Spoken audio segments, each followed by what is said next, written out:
ரொம்ப எளிதாக கிடைக்கக்கூடிய கீரை, ஒரு விலை இல்லாமல் பெறக்கூடிய ஒரு கீரைன்னு கூட சொல்லலாம். ஆனா அது கொடுக்கக்கூடிய பயன்கள் வந்து எவ்வளவு விலை உயர்ந்ததுன்னா அவ்வளவு தூரம் அது ஒரு சிறப்பான ஒரு கீரை. நம்ம வந்து மரத்துல விளையக்கூடிய ஒரு குறு மரத்துல விளையக்கூடிய ஒரு விட்டமின் மாத்திரைகள் அப்படின்னு கூட முருங்கைக்கீரையை சொல்லலாம். அந்த அளவுக்கு முருங்கைக்கீரையில சத்துக்கள் பொதிந்திருக்கு. நமக்கெல்லாம் தெரியும் சி ஃபார் கேரட் அப்படின்னு நம்ம எல்லாம் சின்ன பிள்ளையில இருந்தே படிச்சிருக்கோம். அந்த காலத்துல மெக்கல்லே பிரபு வந்து அவர் இங்கிலீஷ்காரர் துறைங்கிறதுனால அவர் அவங்க நாட்டுல சாப்பிடக்கூடிய கேரட் வந்து எந்த அளவுக்கு கண்ணுக்கு நல்லதுங்கிறதுனால அவர் சி ஃபார் கேரட்னு ரொம்ப எளிதா வந்து கேரட் வந்து கண்ணுக்கு நல்லதுன்னு சொல்லிட்டு போயிட்டார். ஆனா நம்ம நாட்டுல விளையக்கூடிய முருங்கைக்கீரை அந்த கேரட்டை விட பல ஆயிரம் மடங்கு கண்ணுக்கு நல்லதுள்ள சத்துக்கள் கொடுக்கக்கூடியதுன்னு நமக்கு நிறைய பேருக்கு தெரியாது. ஒருவேளை எம் ஃபார் முருங்கைக்கீரைன்னு சொல்லியிருந்தாங்கன்னா ஒருவேளை நமக்கு தெரிஞ்சிருக்கலாம். அந்த அளவுக்கு முருங்கைக்கீரை மிக மிக உயர்ந்த கண்ணுக்கு பலன் தரக்கூடிய ஒரு கீரை. கண்களுக்கு வந்து ஒரு நல்ல சத்துக்கள் வேணும்னா பீட்டா கரோட்டீன்ஸ் அப்படின்னு ஒரு சத்து வேணும். அதனுடைய பிரிகர்சர்ஸா இருக்கக்கூடிய கரோட்டினாய்ட்ஸ் வந்து மிக அதிக அளவில் கிட்டத்தட்ட 80,000 அளவு 90,000 அளவுன்னு சொல்றாங்க. அந்த அளவுக்கு முருங்கைக்கீரையில மட்டும்தான் இருக்கு. அந்த முருங்கைக்கீரை பாத்தீங்கன்னா கொஞ்சம் சீக்கிரமே ஒரு பழுத்து பிற ஒரு மஞ்சள் கலர்ல பழுத்து போறதுக்கு காரணம் அதுல இருக்கக்கூடிய கரோட்டினாய்ட் சத்துக்கள் அதிகமா இருக்கக்கூடிய காரணத்தினாலதான் அப்படின்னு சொல்லி தாவரவியலாளர்கள் சொல்லுவாங்க. அவ்வளவு சிறப்பான ஒரு கீரை வந்து முருங்கைக்கீரை. அப்புறம் நீங்க கனிம சத்துக்கள் எல்லாம் எடுத்து பார்த்தீங்கன்னு வச்சுக்கோங்களேன், இரும்பு சத்து எவ்வளவு இருக்கு, கால்சியம் சத்து இருக்கு, மேங்கனீஸ் சத்து எவ்வளவு இருக்கு, பொட்டாசியம் எவ்வளவு இருக்கு, இப்படி ஒவ்வொரு சத்துக்களாக பட்டியலிட்டு பார்த்தோம்னா மற்ற எல்லா கீரைகளை விட முருங்கைக்கீரையில அவ்வளவு சத்துக்கள் வந்து நிறைந்திருக்கு. அந்த முருங்கைக்கீரையை வந்து நம்ம வந்து அடிக்கடி உணவுகள்ல சேர்த்து கொள்ளலாம். கீரையா தான் சாப்பிடணும்னு அவசியம் இல்லை. சில பேர்லாம் பாத்தீங்கன்னா நல்ல கூட்டாஞ்சோறு செய்யும் பொழுது அந்த முருங்கைக்கீரையை போட்டுப்பாங்க, வேற ஏதாவது கூட்டுக்கறி எல்லாம் செய்யும் பொழுது அந்த முருங்கைக்கீரையை சேர்த்துப்பாங்க. அப்படி கொஞ்சம் கொஞ்சம் அடிக்கடி சேர்க்கப்பட வேண்டிய ஒரு கீரை வந்து முருங்கைக்கீரை. இந்த முருங்கைக்கீரையில வந்து உடல்ல நமக்கு வந்து இப்போ சில பேருக்கு பாத்தீங்கன்னா ரத்த அழுத்தம் வந்து அப்பப்ப குறைஞ்சிருக்கும், சில பேருக்கு ரத்த அழுத்தம் ரொம்ப கூட இருக்கும்.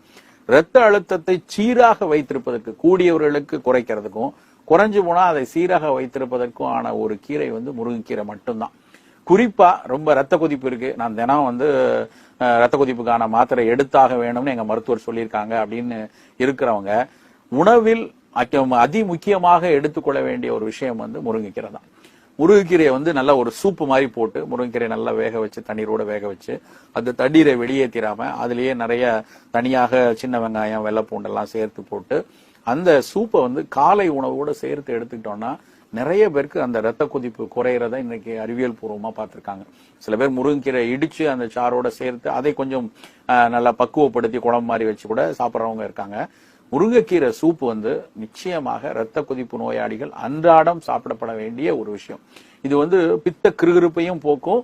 அந்த ரத்த கொதிப்பு அளவு வந்து கொஞ்சம் ரொம்ப 180 100 எல்லாம் இருக்கு, மாத்திரை போட்டா தான் குறையுதுன்னு இருக்கிறவங்க தொடர்ச்சியா இதை எடுத்துட்டு வர அவர்களுடைய காலை நேரத்துல ரத்த கொதிப்பு கூடுற தன்மை வந்து குறையறத வந்து மருத்துவர்கள் இன்னைக்கு அறிந்து சொல்லியிருக்காங்க. அதனால முருங்கைக்கீரை அவ்வளவு சிறப்பான ஒரு கீரை. எப்போ ஒரு பொருள் வந்து ரத்த கொதிப்பையும் ஓரளவுக்கு கட்டுப்படுத்துதோ அது இதயத்திற்கும் நல்லதாக இருக்கும். இதெல்லாம் தாண்டி சரி, இது இவ்வளவு விஷயங்களை தாண்டி நவீன அறிவியல் உணவு அறிவியல் சொல்லக்கூடிய நார்ச்சத்து மிக அதிகமாக உள்ள கீரைகள்ல முருங்கைக்கீரையும் ஒண்ணு. ஸோ ஒரு நபருக்கு வந்து இன்னைக்கு மிக அதிகமா இடைக்காலங்கள்ல அதாவது நடுத்தர வயதை ஒட்டி இருக்கக்கூடிய நபர்கள் எல்லாருக்கும் வந்து ரொம்ப முக்கியமா சொல்லக்கூடியது வந்து நிறைய நார் எடுங்க, ஃபைபர் எடுங்க. அதுவும் குறிப்பா பாத்தீங்கன்னா வெஜிடேரியனா இருக்காங்க, மரக்கறி மட்டும் தான் சாப்பிட்றாங்க, புலால் உணவு சாப்பிட்றது இல்லை அப்படின்னா அவர்களுக்கு இயல்பாகவே அந்த ஃபைபர் சத்து குறைவாக இருக்கும். அந்த ஃபைபர் சத்தை நம்ம வந்து கூடுதலா கவனம் செலுத்தி எடுக்காம போயிட்டோம் அப்படின்னா அதனாலேயே அவருக்கு வந்து மலச்சிக்கல் வரலாம். ரத்தத்துல இருக்கக்கூடிய கொழுப்பு அளவு, கொலஸ்ட்ரால் அளவு கூடுறதுக்கான வாய்ப்பு இருக்கு. சோ அதை குறைப்பதற்கு கரையும் நார்கள் கரையாத நார்கள் ரெண்டு சத்தும் வேணும். அது ரெண்டுமே முருங்கைக்கீரையில நிறைய இருக்கு. சோ அதனால கூடுதலா பாத்தீங்கன்னா மற்ற கனிமங்கள் உப்புக்கள் இதெல்லாம் தாண்டி இந்த நார்ச்சத்து பொருட்களும் வந்து முருங்கைக்கீரையில கூடுதலா கிடைக்குது. சோ மொத்தத்துல முருங்கைக்கீரைக்கு இணையான ஒரு விலை உயர்ந்த காயை கூட நம்ம தேட முடியாது. ஏன்னா ஒரு காயில வந்து உருளைக்கிழங்கு எடுத்தா அதுல வந்து குளுக்கோஸ் மட்டும் தான் கிடைக்கும், கேரட் எடுத்தீங்கன்னா அதுல பீட்டா கரோட்டின் மட்டும் தான் கிடைக்கும், அவரைக்காய் எடுத்தீங்கன்னா அதுல கொஞ்சம் நல்ல ஃபோலிக் ஆசிடும் அந்த மாதிரி விட்டமின் பி மட்டும் தான் கிடைக்கும். இப்படி ஒவ்வொரு காயையும் சொல்லிக்கொண்டே போனால் அதுக்கு ஒரு பலன் இருக்கலாம், இல்ல 2-3 பலன் இருக்கலாம். பல பலன்களை தன்னுள்ளே பொதிந்து ரொம்ப ஒரு சமர்த்தா இருக்கக்கூடிய ஒரு அலட்டி கொள்ளாத ஒரு விஷயமா இருக்கக்கூடியது முருங்கைக்கீரை மட்டும்தான்.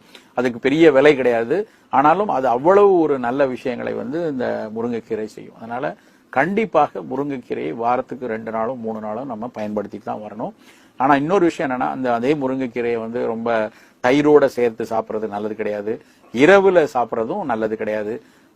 இந்த முருங்கைக்கீரை சாப்பிட்டா வயிறு வலி வருகிறது, இல்லைன்னா மலத்துல வந்து அப்படியே கீரை போகுது, பேதியை உண்டாக்கிறதுங்கிற மாதிரி ஒத்துக்கொள்ளாத நபர்கள் அந்த கீரையை தவிர்த்தலாம். மற்ற எல்லாருமே முருங்கைக்கீரையை நம்ம சாதாரணமா அடையில கடலைப்பருப்பு போட்டு அடை செய்யும் போது அதுல முருங்கைக்கீரை போடலாம். கூட்டாஞ்சோறு மாதிரி காய்கறிகளை சேர்த்து சமைக்கும் போது அதுல அந்த கீரையை போட்டு சாப்பிடலாம். பிற காய்கறிகள் வதக்கும் பொழுதும் பிற கூட்டு செய்யும் பொழுதும் அந்த முருங்கைக்கீரையை குறைந்த அளவுக்கு செய்து கொள்ளலாம். முருங்கைக்கீரை சில பேர் எல்லாம் என்ன பண்ணுவாங்கன்னா, அப்படியே உலர்த்தி வைத்து சாதாரணமா கீரையை வந்து பறிச்சு நல்ல நிழல்ல உலர்த்தி பவுடர் பண்ணி வச்சுட்டு அந்த பொடியை வந்து சாதத்துல போட்டெல்லாம் சாப்பிடக்கூடிய பழக்கம் இன்றைக்கு கூட்டிட்டு வருது.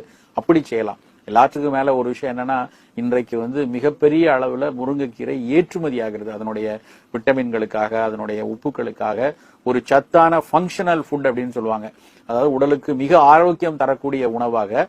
இன்னொரு பேர் வந்து நியூட்ராசூட்டிக்கல் அப்படிம்பாங்க. அதாவது நல்ல சத்து நிறைந்த செறிவுள்ள பொருட்களை மருந்து போல ஆனா மருந்தாக இல்லாமல் உணவின் கூறாக கொடுக்கக்கூடிய ஒரு பழக்கம் உலகம் முழுக்கவே இருக்கு. அப்படி ஒரு நியூட்ரோசூட்டிக்கலா ஃபங்க்ஷனல் ஃபுட்டா இன்றைக்கு முருங்கைக்கீரையினுடைய பொடி, முருங்கைக்காயை உலர வைத்து பொடி செய்து அதை கொடுப்பது இன்றைக்கு உலக அளவுல பெருகிட்டு வருது.